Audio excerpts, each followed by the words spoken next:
Assalamualaikum warahmatullahi wabarakatuh. Selamat pagi anak-anak semua. Kembali lagi kita belajar seni budaya bersama Ibu Suprihatin. Sebelum pembelajaran kita mulai, terlebih dahulu marilah kita buka dengan berdoa bersama. Bismillahirrahmanirrahim. Adapun kompetensi dasar pada kesempatan kali ini adalah memahami konsep, unsur, prinsip, bahan, dan teknik dalam berkarya seni rupa. Pada video kali ini, kita akan membahas materi mengenai unsur-unsur seni rupa. Tujuan dari materi ini adalah melalui kegiatan membaca dan mengamati, maka peserta didik dapat menjelaskan pengertian unsur-unsur seni rupa. 2. Peserta didik dapat mengidentifikasi unsur-unsur seni rupa dua dimensi. 3. Peserta didik dapat menjelaskan unsur-unsur seni rupa dua dimensi. Nah, adapun materi pada kali ini akan Ibu tayangkan melalui slide berikut ini. Pengertian unsur-unsur seni rupa.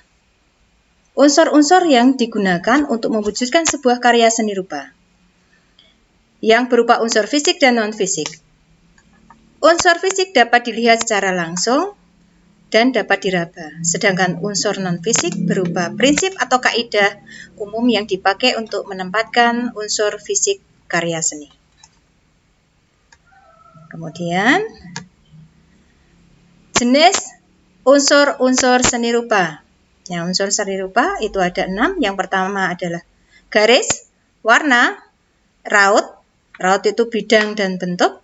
Kemudian tekstur, ruang, dan yang terakhir adalah nilai gelap terang.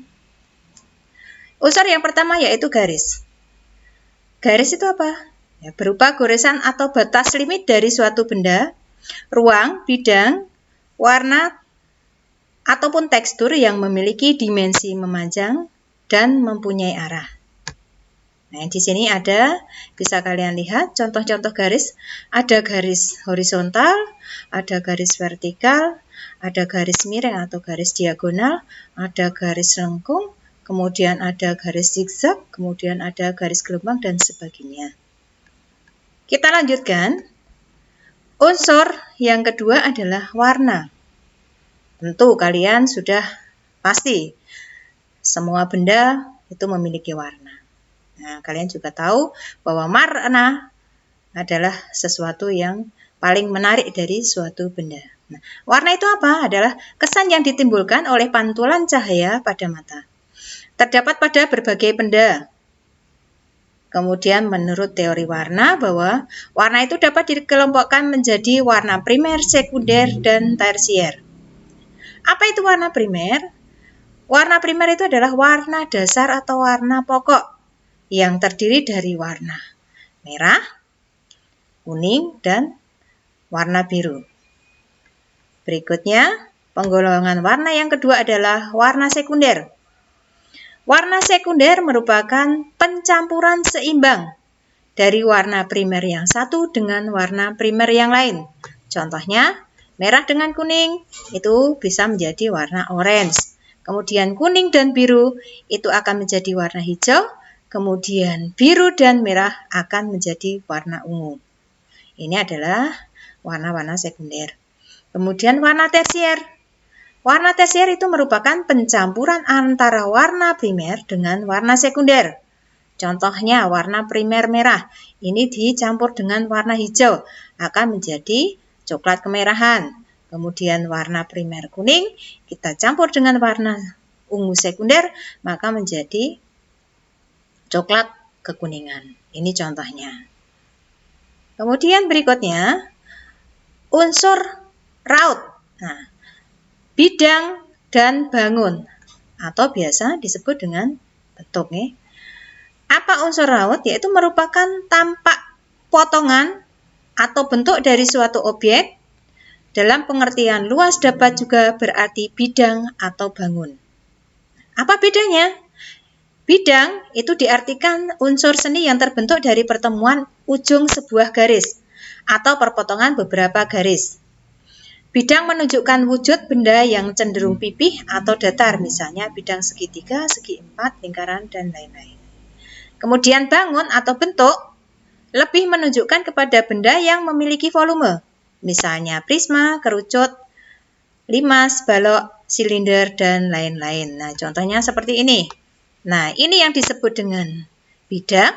Kemudian kalau ini adalah bangun atau bentuk karena memiliki volume.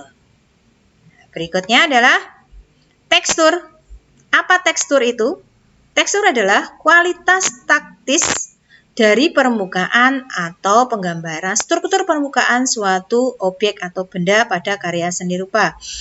Ada yang menyebutkan bahwa tekstur adalah nilai raba permukaan suatu benda. Nah, tekstur itu ada dua, ada tekstur nyata dan tekstur semu. Apa tekstur nyata? Tekstur nyata bahwa antara penglihatan dengan rabaan itu adalah sama. Misalnya dilihat teksturnya itu kasar, kemudian kita raba, ternyata memang betul-betul kasar. Itu adalah tekstur nyata. Nah, tekstur semu apa? Tekstur semu itu artinya antara penglihatan dengan rabaan itu tidak sama.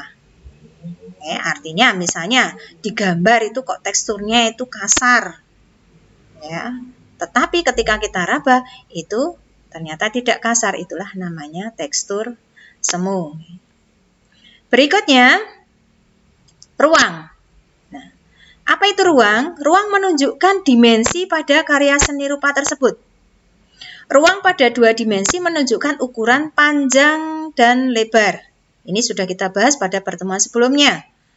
Bahwa sedangkan ruang pada karya seni rupa tiga dimensi itu terbentuk karena adanya volume yang memberikan kesan kedalaman. Pada karya seni rupa dua dimensi, kesan ruang dihadirkan dalam karya seni dengan pengolahan unsur-unsur kerupaan, yaitu perbedaan adanya intensitas warna, kemudian teknik perspektif. Nah, contohnya seperti ini. Ini adalah ruang nyata. Ini adalah pada karya seni rupa tiga dimensi, karena yang menjadi ciri khas seni rupa tiga dimensi adalah memiliki ruang. Kemudian yang ini adalah ruang semu. Maksudnya bagaimana? Bahwa ruang ini didapatkan dengan cara tadi pengolahan unsur-unsur seni rupa atau dengan penggambaran perspektif. Ini merupakan penggambaran perspektif sehingga akan menimbulkan kesan ruang pada seni rupa dua dimensi. Berikutnya adalah unsur gelap terang. Merupakan keadaan suatu bidang yang dibedakan dengan warna tua atau warna gelap, kemudian warna muda atau warna terang yang terjadi karena adanya perbedaan warna dan intensitas cahaya yang jatuh pada permukaan suatu benda. Bagian yang terkena cahaya akan lebih terang dan bagian yang kurang cahaya akan tampak lebih gelap.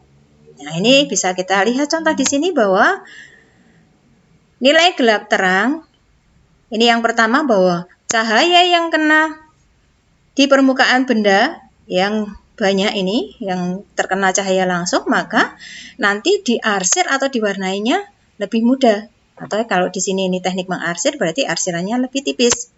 Dibandingkan dengan cahaya yang di bagian sini. Benda yang tidak terlalu banyak kena cahaya atau jauh dari cahaya, maka akan diberikan warna yang lebih gelap, atau ketika ini diarsir, maka arsirannya akan lebih gelap. Nah, ini adalah contoh penempatan nilai gelap terang, seperti pada gambar yang kedua. Nah, selanjutnya, sekian materi kali ini tentang unsur-unsur seni rupa. Sampai jumpa pada pertemuan berikutnya pada materi prinsip-prinsip seni rupa. Silahkan dipelajari materi ini. Marilah pertemuan pada kali ini kita tutup dengan membaca hamdalah bersama. Alhamdulillahirabbil alamin. Wassalamualaikum warahmatullahi wabarakatuh.